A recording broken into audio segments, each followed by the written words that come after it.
Hi Ray. Hi Sonya, hi guys. So what's this week's anime about?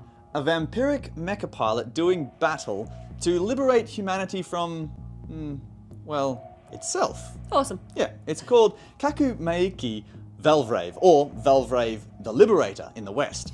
The year is True Calendar 71, a new age where 70% of the human population lives in space. The world is divided into two main powers, the Dorsia, a power which grew out of a military alliance, and the Arus, which grew to power through its trade allegiances. Outside of this is a third, smaller, neutral force named Jior. It is here that our hero Haruto once led an ordinary life. That is, until a Dorsian military invasion gave rise to a decision that alters his future forever. Early on in this series, you might feel like there's a lot of unanswered questions, Yeah. but that's because this has been slated for 2 seasons, so they're all going to get revealed as the story goes on. Yeah, look, I'm not too worried by that, to be honest. It's not as though they're starving the audience of information. No.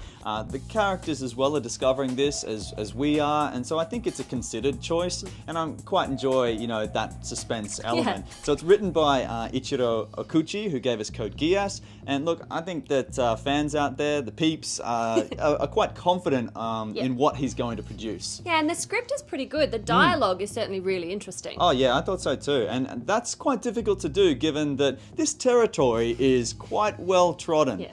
I also thought they've integrated the characters quite well. From the very beginning, the momentum is good, which sometimes means the introduction of a character may only be a simple image, which is expanded upon later.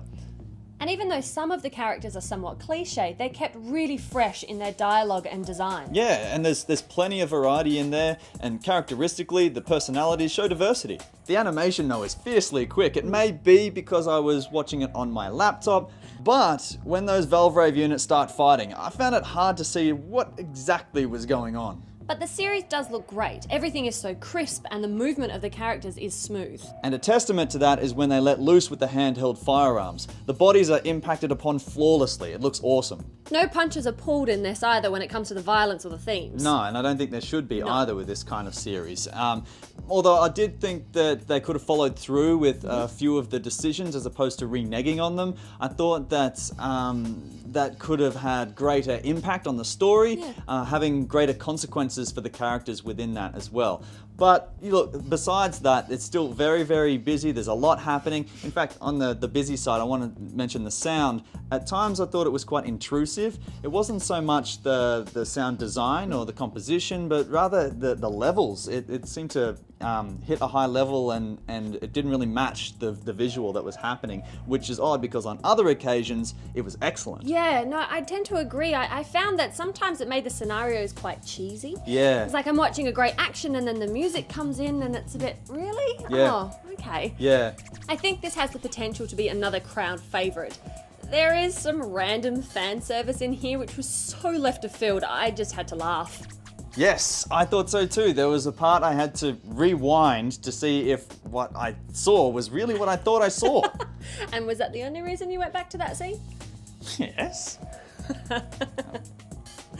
Okay. Yes. There are characters in here that I genuinely feel about, and I want to see how they develop, which kind of makes it more than just a mech-on-mech fest. Yes. I thought the design of the Valvraves, although not the most appealing, I give credit for taking a gamble. If you're after something profound, this is probably not for you, but if you are after some fun and entertainment, then I'd definitely check this one out. It's a borrow from me. Yeah, look, I'm having a lot of fun watching this anime.